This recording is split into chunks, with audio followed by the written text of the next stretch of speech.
Episode 33. பார்வை ஒன்றே போதுமே. மிஸ்டர் அண்ட் மிஸ் கதைக்களத்திற்குள் போகலாமா?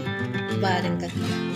நீங்க எங்க போகணும் சொல்லவே இல்லையே என்றாள் காரை ஓட்டிக்கொண்டே அவள். அப்பொழுதுதான் பிரணவ் அவள் விழியை மிக அருகில் மிக பிரகாசமாக பார்த்தான். எத்தனை பெரிய மொழி! அதில் சற்றே பெரிதாக புருவத்தை தொடும் அளவினதாய் வளைந்து வளர்ந்து கருமையான இமைகள், எடுப்பான மூக்கு, சின்ன உதடு, காதுகளில் பெரிய தோடு, மாநிறத்தை ஒத்த அழகிய நிறம். ஒரு நொடியில் அத்தனையும் கண்ணில் பட டக்கென்று தன் முகத்தை திருப்பிக் கொண்டான். காரை ஓட்டியபடியே அவள் மீண்டும் அவனை பார்த்து கேட்டாள். நான் உங்களை எங்க போனோன்னு கேட்டேன் என்றாள். மீண்டும் அவளை திரும்பி பார்த்தான் பிரணவ். சரி, அத நான் சொல்றதுக்கு முன்னாடி உங்க நேம கொஞ்சம் சொல்ல முடியுமா என்றான். ஏன் நேமா? திவ்யஸ்ரீ. ஏன் பேர சொன்னதான் நீங்க போக வேண்டிய இடத்த சொல்லுவீங்களா? அவ்வளவு நம்பிக்கை இல்லையா? நான் வேணா என்னோட ஆதார கார்டை காட்டுட்டா? அவ்வளவு சீன் எல்லாம் வேண்டாங்க, இது போதும் என்றான் பிரணவ்.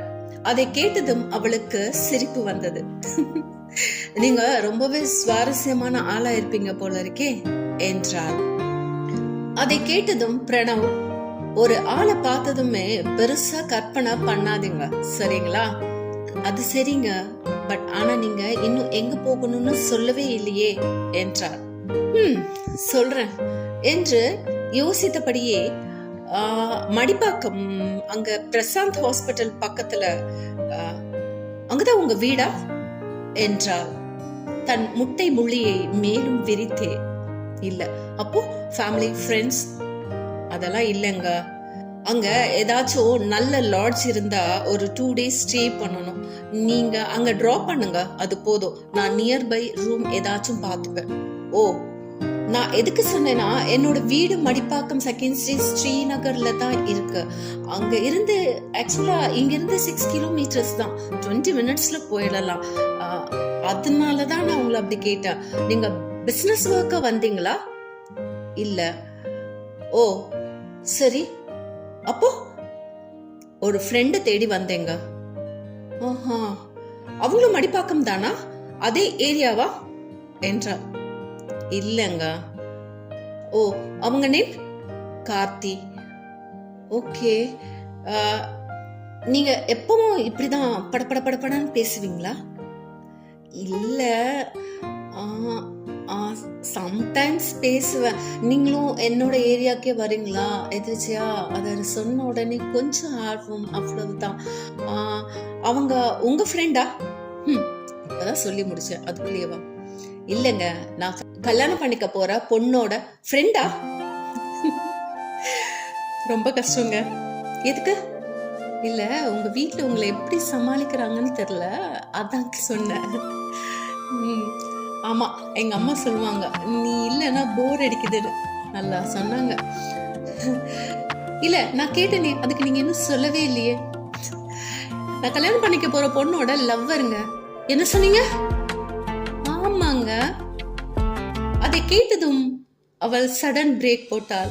கார் கீச் என்ற சத்தத்துடன் நின்றது. சாரி, நீங்க சொன்னதை என்னால ஏத்துக்க முடியலையா? கேள்விப்படாத ஒன்னா இருந்தது, அதனாலதான். சாரி.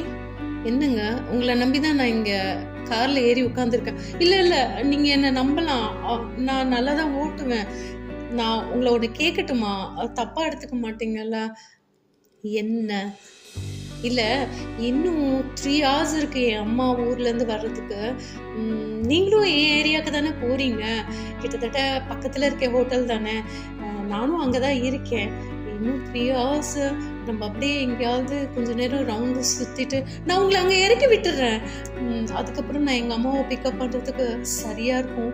இல்லைன்னா அது வரைக்கும் நான் தனியா இருக்கணும், அதனாலதான் கேட்டேன். உங்களுக்கு வேண்டானா வேண்டாம். இப்ப என்ன சொல்ல வரீங்க? இல்ல, உங்களுக்கு பிடிக்கலன்னு தெரியுது, நீங்க கோவப்பட வேண்டாம். நான் அங்கேயே ட்ராப் பண்ணிடுறேன். நீங்க ஆல்ரெடி ரூம் பார்த்துட்டீங்களா? இல்லைன்னா கூகுள்ல செக் பண்ணி சொல்லுங்க, நான் உங்களை ட்ராப் பண்ணிடுறேன். ஒரு நிமிஷத்துக்கு 100 வார்த்தை பேசுவீங்க போல இருக்கே. சாரி, நான் அப்படியே பேசுறேன். ஐயோ, சரிங்க.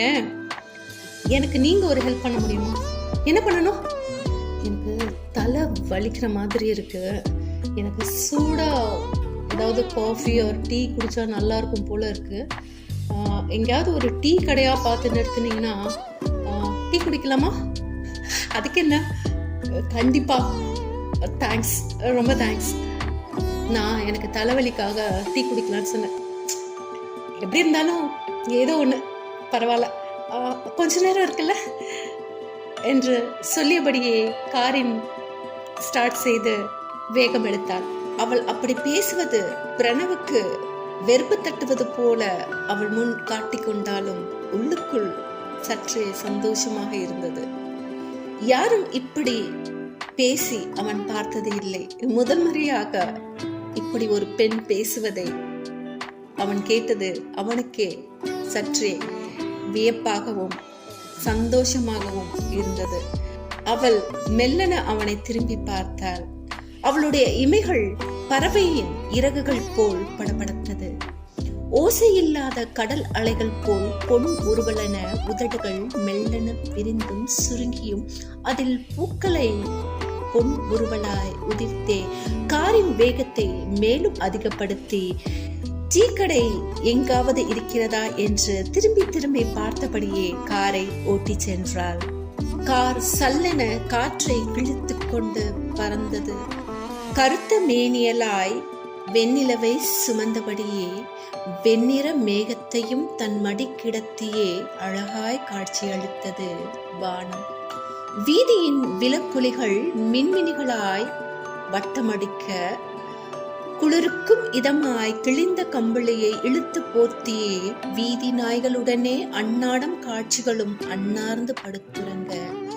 குளிர்காற்றை காதில் புகுந்திடாது தடுத்திடவே தலைக்கவசமென குல்லாவை காதுக்கும் சேர்த்தே மறைத்தபடியே மாட்டிக்கொண்டு கொதிக்கும் டீயை கொப்பரையில் எடுத்து நுரைத்தள்ள மேலுயர்த்தி ஆத்தி சூடு காற்றை வெளியேற்றியே கண்ணாடி கிளாஸில் ஊற்றி வந்தவர்களுக்கு பரிமாறியபடியே தன் டீக்கடையின் அருகில் வந்து நிற்கும் காரை தன் கண்ணுயர்த்தியே பார்த்தான் டீக்கடை ஆள்.